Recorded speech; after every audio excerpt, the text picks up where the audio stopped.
दुर्गा सप्तती के पाठ के 10वां अध्याय शुंभ का वध। देवी ध्यान। मैं मस्तक पर अर्घचंद धारण करने वाली शिव शक्ति स्वरूपा भगवती कामेश्वरी का हृदय में चिंतन करता हूँ। वे तपाए हुए स्वर्ण के समान सुंदर हैं। सूर्य, चंद्रमा और अग्नि, यही तीन उनके नेत्र हैं तथा वे अपने मनोहर हाथों में धनुष, बाण, अंकुश, पास और शूल धारण किए हुए हैं। ऋषि कहते हैं, राजन, अपने प्राणों के समान प्यारे भाई निशुंभ को मारा गया देख तथा सारी सेना का संहार होता जान शुंभ ने कुपित होकर कहा, दुष्ट दुर्गे, तू बल के अभिमान में आकर झूठ मूठ का घमंड न दिखा। तू बड़ी मानिनी बनी हुई है, किंतु दूसरी स्त्रियों के बल का सहारा लेकर लड़ती है। देवी बोली, ओ दुष्ट, मैं अकेली ही हूँ। इस संसार में मेरे सिवा दूसरी कौन है? देख, ये सब मेरी ही विभूतियां हैं, अतः मुझ में ही प्रवेश कर रही हैं।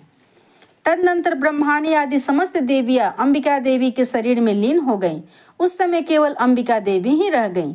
देवी बोली, मैं अपनी ऐश्वर्य शक्ति से अनेक रूपों में यहाँ उपस्थित हुई थी। उन सब रूपों को मैंने समेट लिया। अब अकेली ही युद्ध में खड़ी हूँ, तुम भी स्थिर हो जाओ।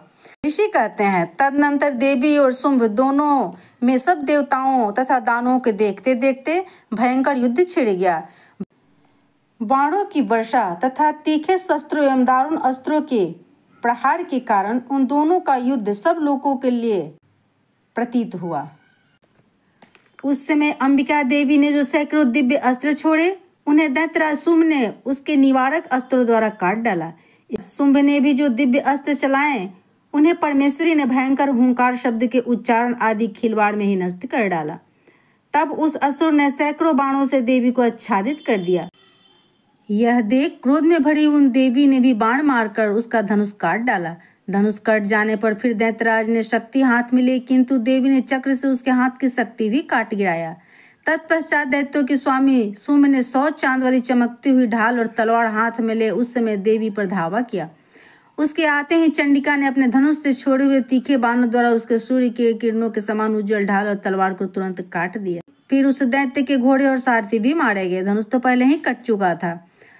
तब उसने अंबिका को मारने के लिए उद्धत तो भयंकर मुद्दगड़ हाथ में लिया। उसे आते देख देवी ने अपने तीक्ष्ण बाणों से उसका भयंकर मुद्दगड़ भी काट डाला। तीस पर असुर मुक्का तानकर बड़े वेग से देवी को झपटा। उस दैत्यराज ने देवी के छाती में एक मुक्का मारा। तब देवी ने भी उसके छाती में एक चांटा जड़ दिया।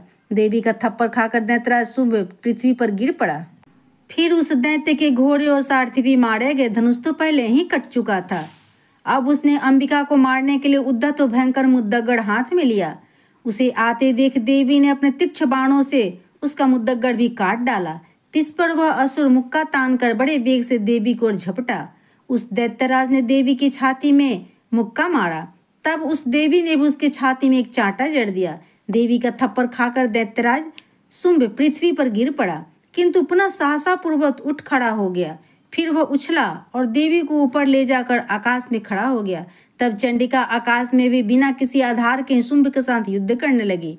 उस समय दैत्य और चंडिका आकाश में एक दूसरे से लड़ने लगे। उनका वह युद्ध पहले सिद्ध और मुनियों को विस्मय में डालने वाला हुआ। फिर अंबिका ने शुंभ के साथ बहुत देर तक युद्ध करने के पश्चात उसे उठाकर घुमाया और पृथ्वी पर पटक दिया। पटके जाने पर पृथ्वी पर आने के बाद वह दुरात्मा दैत्य पुनः चंडिका का वध करने के लिए उनकी ओर वेग से दौड़ा।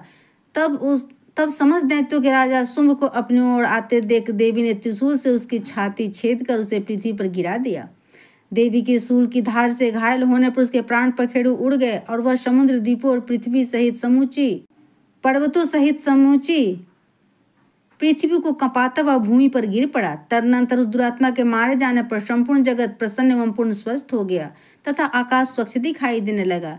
पहले उत्पात सूचक मेघ और उल्कापात होते थे, वे सब शांत हो गए तथा दैत्यों के मारे जाने पर नदियां भी ठीक मार्ग से बहने लगी। उस समय शुंभ की मृत्यु के बाद संपूर्ण देवताओं का हृदय हर्ष से भर गया और गंधर्वगण मधुर गीत गाने लगे। दूसरे गंधर्व बाजे बजाने लगे। अप्सराएं नृत्य करने लगी। पवित्र वायु बहने लगी। सूर्य की प्रभा उत्तम हो गई। अग्निशाला की बुझी अग्नि आप प्रज्वलित हो उठी तथा संपूर्ण दिशाओं का भयंकर शब्द शांत हो गया। इस प्रकार श्री मार्कंडेय पुराण में सावर्णिक मनवंतर की कथा के अंतर्गत देवी महात्म्य में शुभ वध का 10वां अध्याय संपन्न हुआ।